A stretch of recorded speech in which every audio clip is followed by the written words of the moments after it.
अगर आप जेओआईटी की तैयारी कर रहे हो तो ये वीडियो आपके लिए काफ़ी ज़रूरी होने वाली है, क्योंकि इस वीडियो में आपको मैं बताने वाला हूँ कि जेओआईटी के लिए कंप्यूटर लैंग्वेजेस में आप कौन कौन से टॉपिक तैयार करोगे, कौन कौन सी लैंग्वेजेस ज़रूरी है और उसके टॉपिक्स क्या क्या है।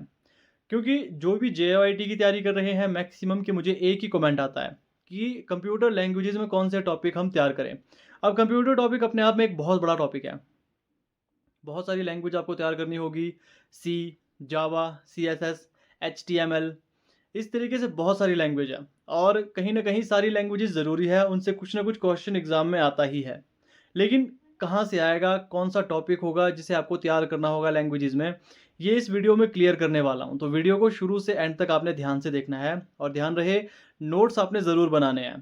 तो चलिए आपको बताते हैं वो कौन-कौन से टॉपिक है जो आपको तैयार करने चाहिए। तो सबसे पहले बात करते हैं सी लैंग्वेज के ऊपर। अब जो भी लैंग्वेजेज़ मैं आपको बताऊँगा, कुछ एक चीज़ें हैं जो आपको तैयार करनी ही है, कि इसका इन्वेंशन किस जनरेशन के दौरान हुआ, किस ईयर में हुआ और इसके इन्वेंटर का नाम क्या है और किस सिस्टम में पहली बार इसे यूज़ किया गया। ये चीज़ें आपको हर लैंग्वेज के बारे में पता होनी चाहिए। तो चलिए सी लैंग्वेज के बारे में आपको बता देते हैं। सबसे पहले आपको बेसिक जो यहाँ पर है data type, INT, float, CHAR, character और वेरिएबल्स और इसके कांस्टेंट्स आपको पता होने चाहिए। फिर इसके ऑपरेटर, अर्थमेटिक, लॉजिकल, रिलेशनल और बिटवाइज़, इसका बस आपको नॉलेज होना चाहिए। ज़्यादा इस पे आपने डीपली तैयारी नहीं करनी है, बस आपको नॉलेज होना चाहिए इसका कि ये है क्या।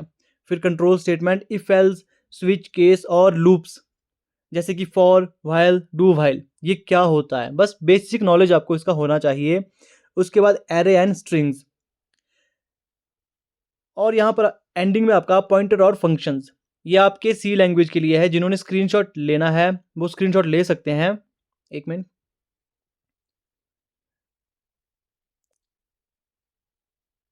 अब आप इसका यहाँ पे स्क्रीनशॉट ले सकते हो। मैं इसे छोटा कर देता हूँ, इसमें आपके सारे टॉपिक आ जाएंगे।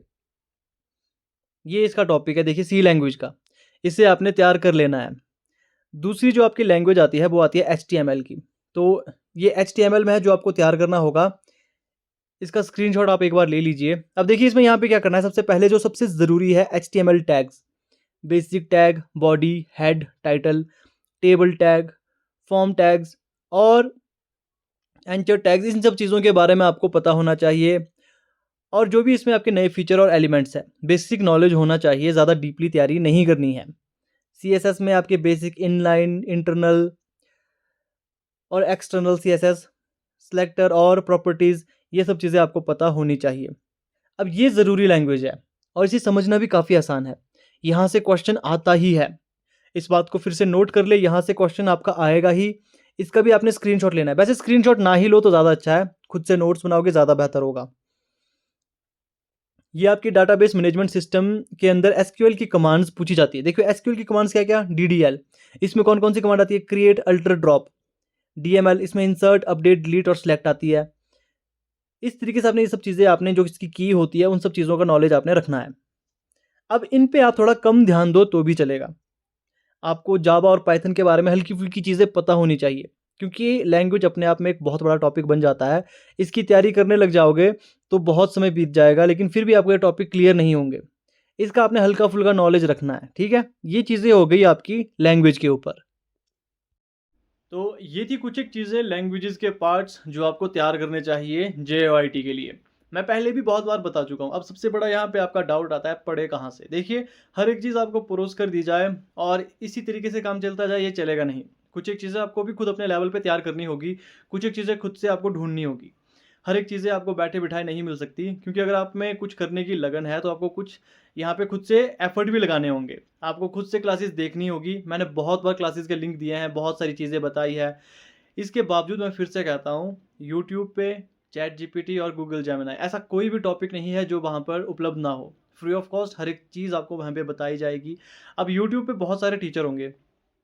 अब सर्च कैसे कर सकते हैं? आपने सबसे पहले एक लैंग्वेज का नाम लिख लेना है, जैसे कि एचटीएमएल ऑल क्लासेस। जो चीज़ें मैंने आपको बताई, ये बेसिक है। ये सबसे पहले बताया जाएगा, बस आपने इतना ही तैयार करना है। हालाँकि एग्ज़ाम में 1-2 क्वेश्चन हो सकता है कि डीपली भी पूछा जाए, लेकिन उसकी आपने तैयारी नहीं करनी है, क्योंकि अगर आप उतना तैयारी करने लग जाओगे तो बाकी चीज़ें छूट जाएगी। क्योंकि कंप्यूटर में बहुत सारी चीज़ें हैं, जैसा कि मैंने आपको पहले बताया, इसमें सबसे इम्पोर्टेंट टॉपिक है आपका एमएस ऑफ़िस। सबसे ज़्यादा ध्यान वहाँ दो। उसके बाद जनरेशन आ जाता है, फिर आपके इंटरनेट आ जाता है, फिर इस तरीके से बहुत सारी चीज़ें हैं। तो उसी का एक छोटा-सा पार्ट्स है, उसी का छोटा-सा पार्ट है कंप्यूटर लैंग्वेज। तो इसी पे आपने इतना उलझना नहीं है। आई होप आपको ये चीज़ें समझ आ चुकी होगी। बाकी एक बार फिर से मैं बता देता हूँ, यूट्यूब पे खुद से सर्च करो, खुद से बहुत सारी वीडियोज़ आपको मिलेगी, बहुत सारे आपको एजुकेटर मिलेंगे, जिसका ज़्यादा अच्छे तरीके से समझ आएगा, उससे आप पढ़ो। और पढ़ने का तरीका एक बार फिर से मैं आपको एक्सप्लेन कर देता हूँ। हर वीडियो में ये मैं बताता हूँ और मुझे पता है कि अभी भी 100% बच्चे इसे यूज़ कर ही नहीं रहे हैं। लगभग 100 में से 10 या 12 ऐसे बच्चे होंगे जो मेरी बातें सुनते होंगे, जो अप्लाई करते होंगे, अपने पढ़ाई के तरीके को मेरे हिसाब से बना रहे होंगे। जैसे कि मैंने हर वीडियो में कहा है कि सबसे पहले आपने यूट्यूब पे क्लासेस देखनी है। 1 नहीं बल्कि 2 या 3 टीचर से देखनी है। जिसका आपको ज़्यादा समझ आता है उससे भी देखनी है और दूसरे टीचर से भी देखनी है। इससे क्या होता है कि जो आपकी टॉपिक्स हैं वो ज़्यादा क्लियर हो जाते हैं। फिर चैट जीपीटी और गूगल जेमिनी पे अपने टॉपिक क्लियर करने हैं। फिर क्रोम पर जाकर एमसीक्यूज़ लगाने हैं। मान लीजिए आपने एचटीएमएल लैंग्वेज तैयार की, फिर लिखना है एचटीएमएल लैंग्वेज एमसीक्यूज़।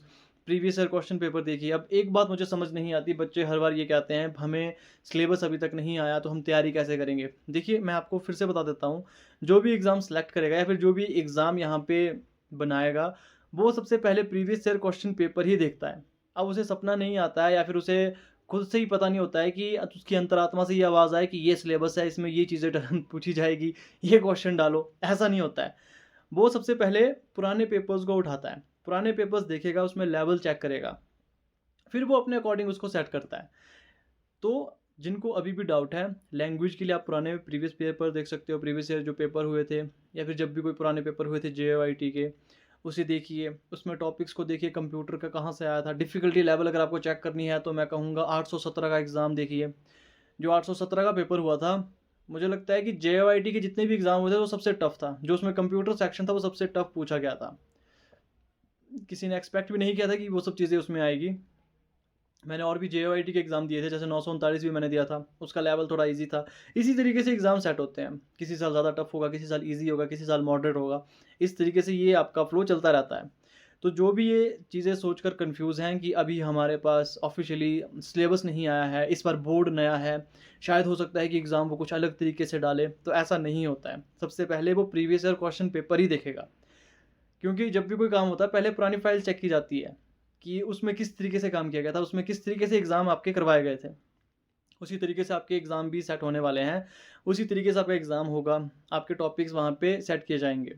बाकी आई होप आपको लैंग्वेज के ऊपर चीज़ें समझ आ चुकी होगी, क्योंकि मेरा मेन मोटिव लैंग्वेजेज़ के ऊपर ही था कि लैंग्वेज में ज़्यादा बच्चे कन्फ्यूज़ हो रहे थे, उन्हें पता नहीं लग रहा था कि तैयारी करें तो करें कैसी। मैंने बहुत बार बताया भी था पहले ही कि इसमें आपने बेसिक चीज़ें तैयार कर लेनी है।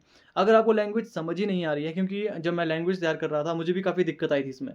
अगर ज़्यादा ही कन्फ्यूज़िंग लग रहा है तो उसे आप स्किप कर सकते हो।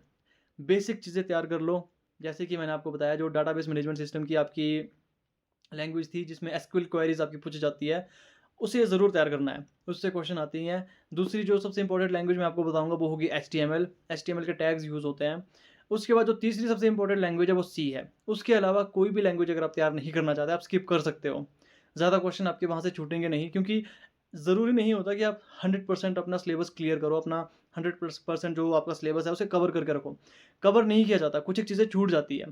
तो जो चीज़ें समझ नहीं आती है तो उसे आप छोड़ सकते हो। बस आप फिर 3 लैंग्वेज को तैयार करो, जो कि मैंने आपको बताया एसक्यूएल क्वेरीज़, उसके बाद आपका एचटीएमएल, फिर आपका सी।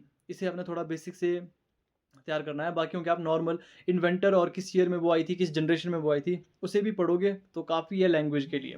आई होप ये चीज़ें समझ आ चुकी होगी आपको। तो मिलते हैं आपसे अब नेक्स्ट वीडियो में।